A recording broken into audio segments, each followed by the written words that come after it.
pensa fare un pollo. Mm.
and we are focusing on climate change, action, as well as shared future. I'm reporter Jiaxin coming to you live in Xiamen, Fujian Province, where the third China-Pacific Island countries foreign ministers meeting will be held from May the 28th to 29th, chaired by a member of the Political Bureau of the CPC Central Committee, as well as Chinese Foreign Minister Wang Yi. Well, ahead of the meeting, journalists from China and Pacific nations have gathered across the vast blue Pacific, a region on the crossroads of diverse civilizations, as well as a region on the front line of climate change. So joining me now today are reporters from Fiji, the Solomon Islands, as well as Nauru. Why don't each of you give us a brief self-introduction to our audience? Mr. Bulavinaka and ni hao to the CGTN viewers. My name is Nikhil Ayush Kumar and I am a multimedia broadcast journalist from Fiji. I work for the Fujian Broadcasting Corporation, and it truly is an honor and a great opportunity to be part of this discussion ahead of the China-Pacific Islands Foreign Ministers meeting, which is to begin in a few hours. Thank you. Cool. Yeah. Welcome, Nikki. Thank you.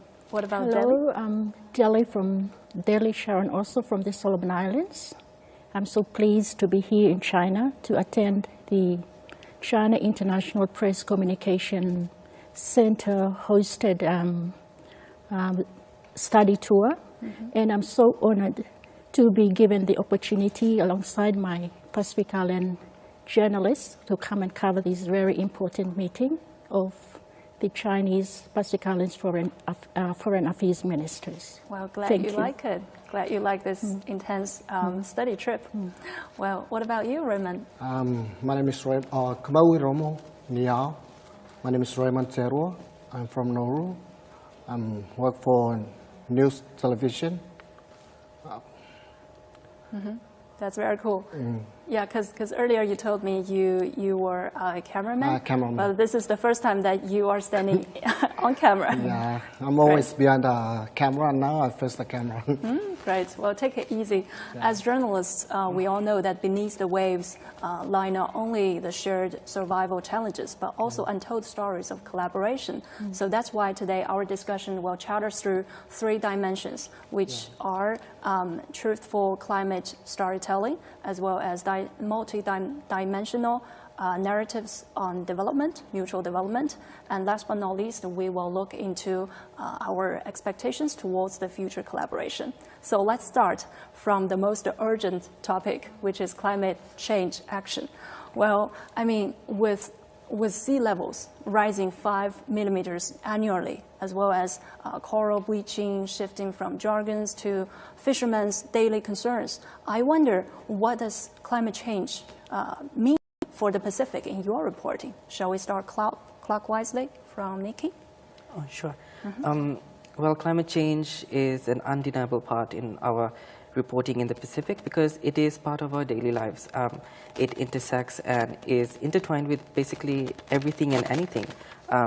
It's not a concern for just a particular group of people, but everyone, men, women, child, the elderly, and it intersects with education. It affects education, healthcare, security, and communities, and also it's an undeniable part of our daily lives because the Pacific Island people, we are the most vulnerable to climate change. Even though we have not contributed much to climate change, to the changing climate, but we are the most affected by it. So yes, it is part of our daily lives and also our daily reporting. We have to integrate it because that is how we actually tell the true narrative of the people on the ground. So yes, it's part and parcel of daily life. And maybe Delhi, you can tell us more about how fragile Solomon Islands is to the climate change. I think climate change is one of the biggest challenges facing the Pacific Islands. I come from a country made up of many small islands.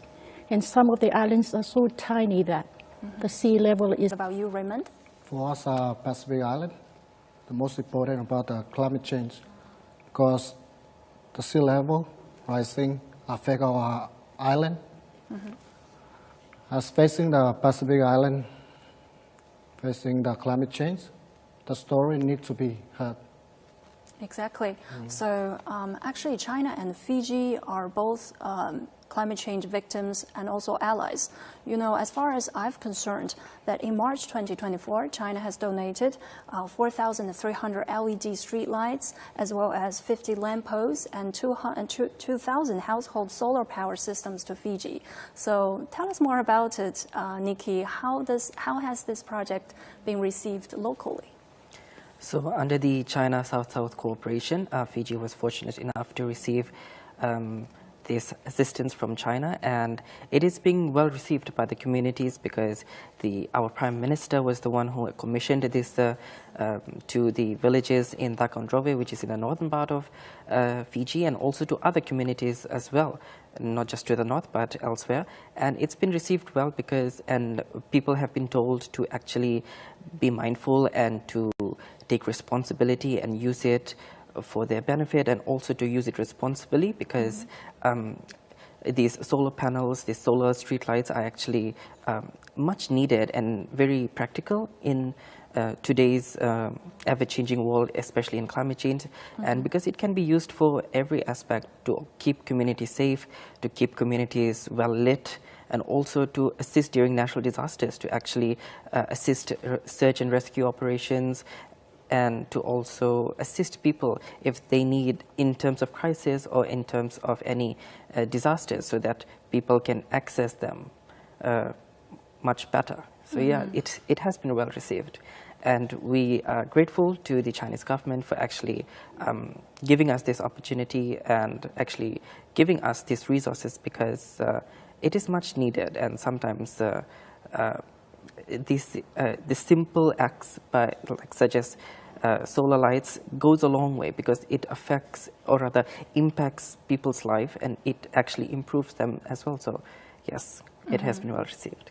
Great. Well, it's been said by the Confucius that it's always a pleasure to welcome friends from afar. So I guess China is really glad to help, and there's more cooperation zone that we can find.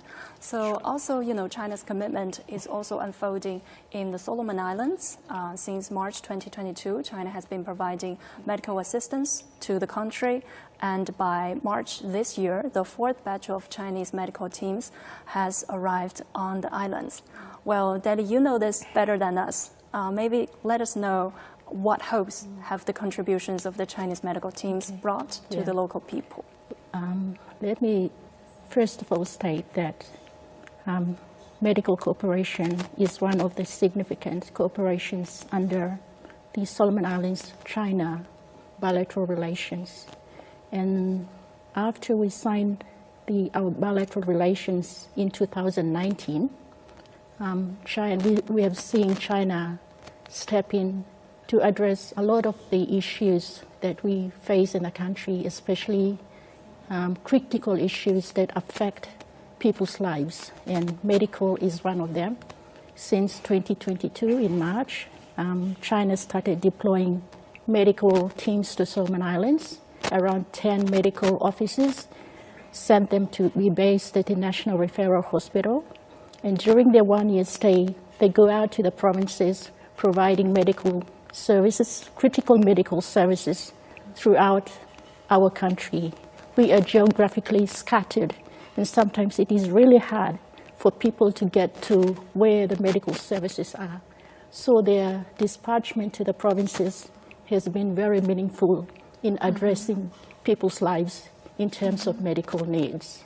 And more to that medical service is the establishment of a comprehensive medical center in Honiara, which is funded by the Chinese government. The building was handed over to the Solomon Islands government this year, and is due to be opened next month, June, after being fitted with all the state-of-the-art facilities. And it is to focus on non-communicable diseases, which are the leading killers in Solomon Islands. So that will really save us, people from traveling overseas. People have been traveling overseas to get treatment, but now we have those services available in our country. And it is something that we are grateful to the Chinese government for. Wow, what a compelling story. Yeah. Now people in your country can stay in their home country to get treatment. Very cool. Well, in Nauru, Nauruan government has been taking, steps to address global climate change, including, as far as I am concerned, including relocating the local people to the higher elevations and building new smart villages. Well, additionally, am I right? Am I right, Raymond? Yeah, okay. Well, additionally, we are glad to hear that Chinese Junzhao technology has helped locally. So maybe tell us more about this Junzhao technology. How does it help local people to become more climate resilient in Nauru? Raymond? So help people of Nauru, like relocate from because the climate change affect our island. They relocate Nauru people to top side. Okay, so I believe this afternoon you have visited some like a hospital and learned something about this Junzhao technology, like maybe herbal technology that China has provided to Nauru. Maybe let us know more details if you have remembered any. Anything about truthful technology?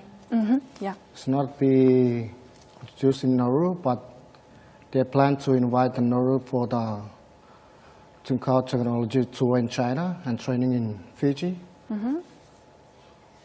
Maybe they gonna go invite the Nauru for attend the truthful technology shop in China. Maybe next month. That's it. Oh, okay. Good to know that. So maybe the two of you can share something about your trip, in the hospital about this Junzhao technology. Anything that you have learned that have made some improvement to your local people? Surely, the Junzhao technology is quite an innovative and smart, I would say, solution that is much needed because it has greatly helped, assisted many communities across Fiji. I mean, one of the major aspects is that it has provided a means of sustenance for many people.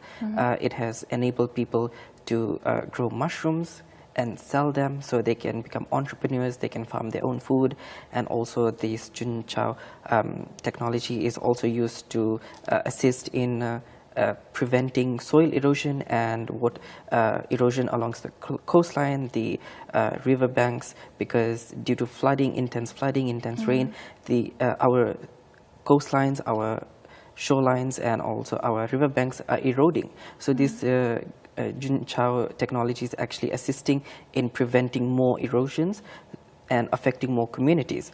And also it is a smart and innovative solution. We also found out that certain varieties of the Junzhao technology can be actually used to make a certain kind of construction material, which is still under research, but we do hope that maybe the institute can actually further better it, and also the Pacific Islanders can take advantage of this because we are prone to natural disasters and we actually need much needed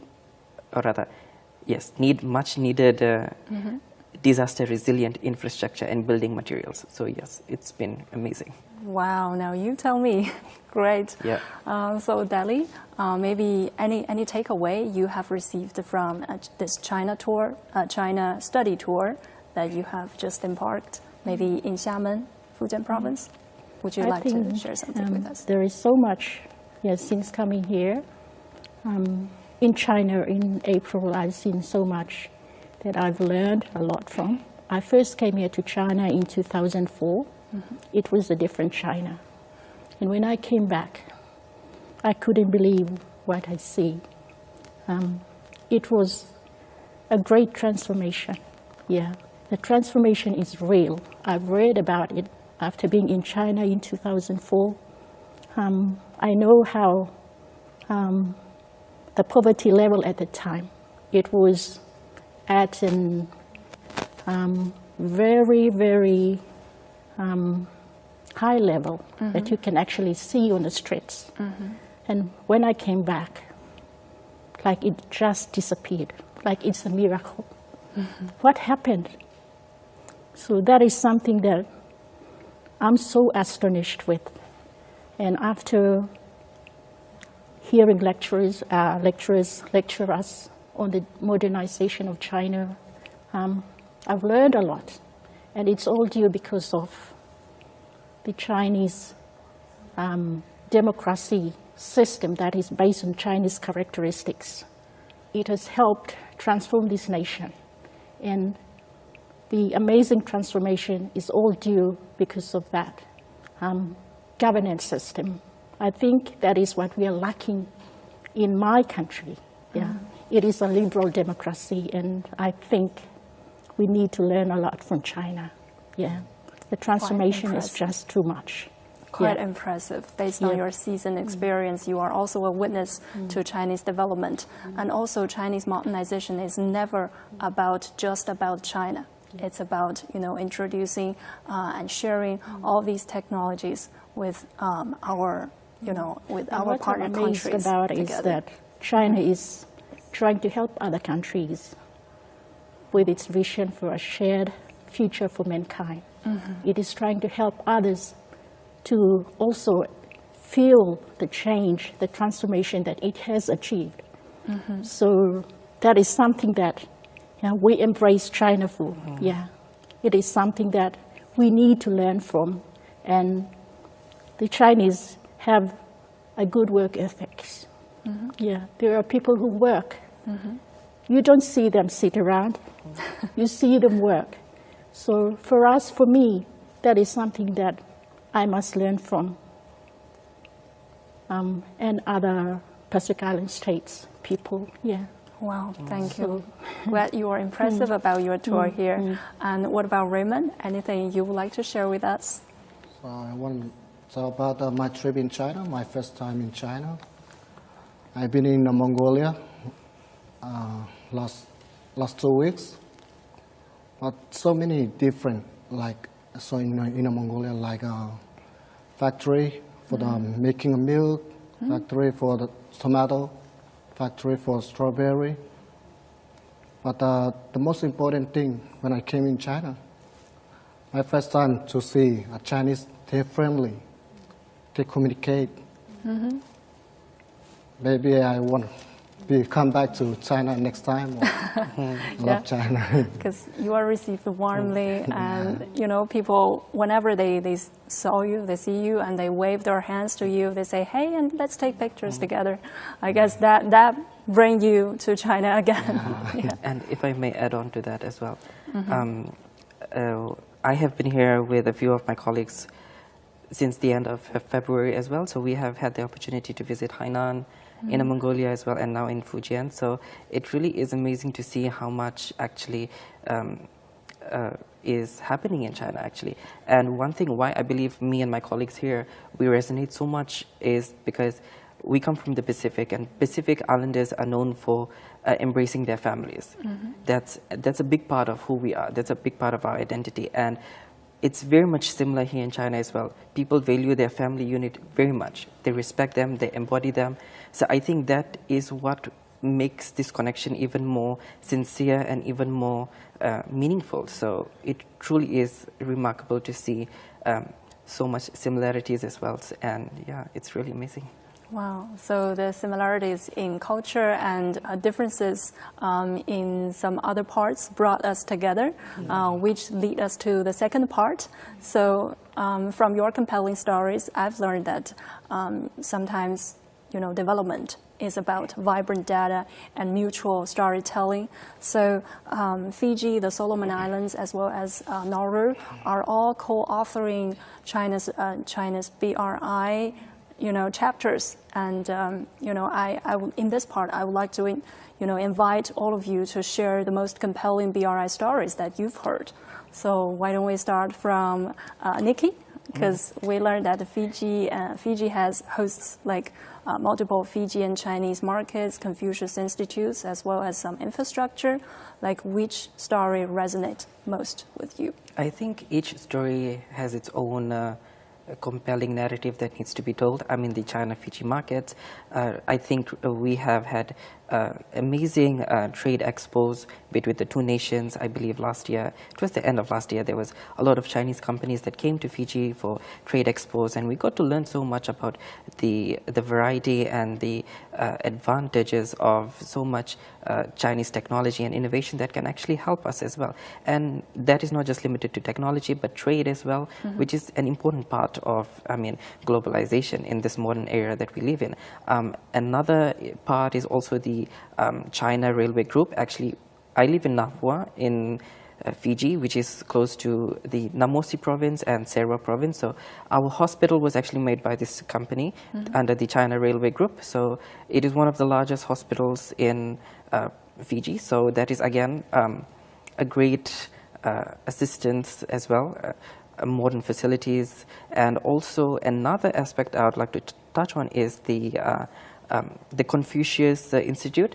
I'm actually a product of that institute because in my university, in the University of the South Pacific, I actually did Chinese language and culture in my first year of university. That was during the COVID-19 period. So I'm actually part, or rather a product of it. So yeah, a lot of achievements, I must say. Well, show some Chinese you've learned. Oh. Apart from Ni Hao. It's been, I think, a few years. So I might need to brush up a little bit more. But fun. I must say, I've learned a lot of Chinese calligraphy, and Chinese food is really good. All right. That's no secret, actually. Yeah. Okay. So, Delhi, I've learned that, the China-aided National Stadium, which is only 10 minutes from the Honiara's airport, is kind of a witness to both countries' diplomatic ties. So have you visited that project, and what stood out, including other projects like China-aided infrastructure you've seen in your country? To me, what stood out, because I go to work further than the stadium. I go past the stadium every day.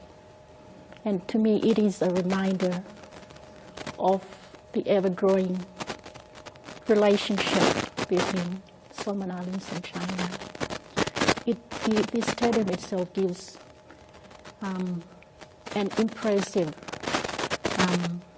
adornment to our landscape, to our city landscape. It is the first ever such impressive infrastructure to be built in Honiara. And we were proud to have hosted the best Pacific Games due to the assistance of China through the construction of the project. And China not only funded the project, there were some other significant projects that it is funding, like the comprehensive medical center, as I've already stated, which will be a great help to our people in terms of addressing medical needs, non-communicable diseases. And it is also funding the tar sealing of the road in the capital, Malaita Province. Malaita Province is, you may not know, is the most populous province in Solomon Islands.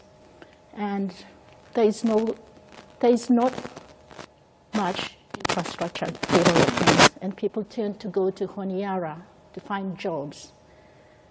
And it is time that we have development in our province so that people can stay home, develop the province, instead of going further to the national capital.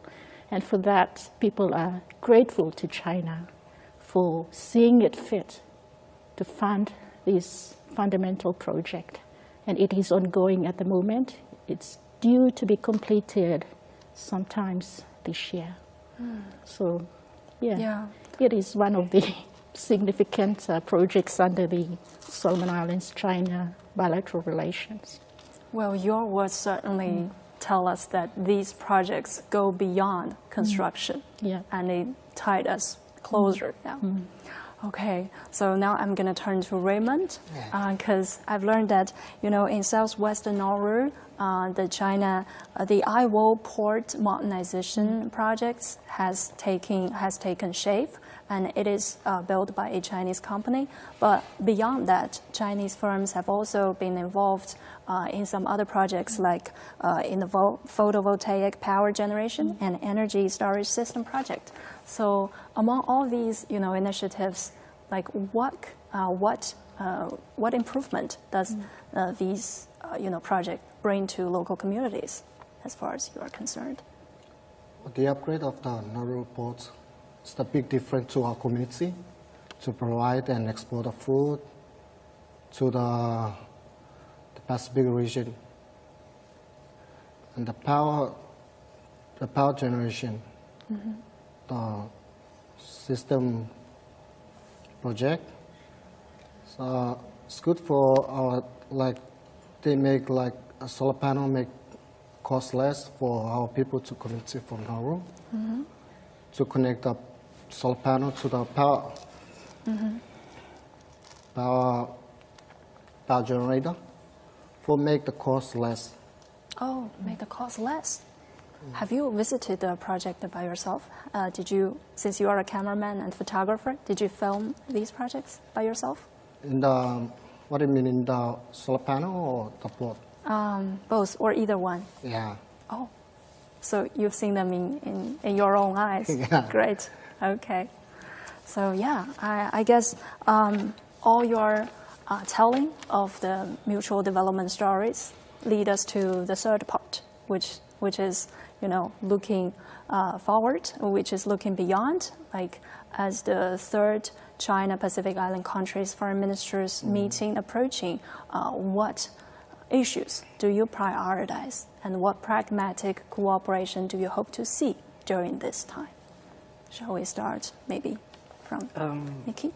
I think the most pressing pragmatic cooperation that we wish to see, I believe my fellow panelists would also agree, is assistance regarding climate change and disaster risk management and mitigation, and also some sound cooperation, not just with climate change, but also in areas of health, in trade, and also in education as well. And circling back to climate change is we have been to a few provinces here in China, and it is quite encouraging to see how green development and green energy, renewable energy it's not just a thing of discussion or a promise of the future, but it is actually being practiced here in China in every aspect of life, actually. So more cooperation in terms of renewable and sustainable energy between China and Pacific Island countries, I think that would be much needed, and would also help assist and also provide much relief to disaster-affected communities, because due to climate change, communities have to relocate, and it's quite a challenge. It's a big challenge, and it's costly. It's not something that can be done overnight, and a lot of factors have to be taken into consideration when communities have to be relocated. So yes, more cooperation in terms of renewable energy or green energy, because we've seen that China has been able to do it. It's not just making empty promises, but it is doing it, and it's integrating it well into everyday life, and everyone is actually up for it. So whether it be solar power, wind power, or integrating it into public transportation. So yes, I do hope for more cooperation for renewable energy, affordable energy, and also improved climate resilient infrastructure, so that when we are affected by climate change or natural disasters, we do not have to continuously build when we get affected. So yes, those are some pragmatic cooperations that I hope that can be discussed. Great. Thank you, Nikki. And Delhi, do you agree with him? That I totally agree with him, and I just want to add on. I think I wish to see some concrete conclusions on infrastructure developments, because infrastructure good infrastructures provide a conducive environment for development, for businesses to grow. So I think we in the Pacific need some economic growth in our countries in order to stand on our own 2 feet. Because sometimes when we rely so much on aid, sometimes it causes us to lose our sovereignty in some cases. So I think the best way forward is for China to work alongside our governments to ensure some constructive infrastructures, agreements that would see the development of our economies grow into the future so that we can proudly claim us to be sovereign nations. Because at the moment, we still rely on aid, and sometimes it's not easy to maintain our sovereignty when we rely too much on aid. And that is something that we would want China to step in to help us address. Yeah, that's a very good point. Yeah. So Nikki has said about renewable energy, and Delhi has added on some infrastructure cooperation. And what about Raymond? Anything that you look forward to cooperate between China and Nauru in the future? I hope China and Nauru continue to cooperate for the future too. Work on all aspects, right? Like hospital. Hospital, medical assistance, right? Education. Education. I think the last one is the stadium. The stadium? Yeah. Are you a sports person? Yeah, I can see that. Okay, so thank you all for providing insightful opinions to our discussion, and I truly learned from your talk that hard truths meet deeper understanding today, and you guys really made this Pacific newsroom now.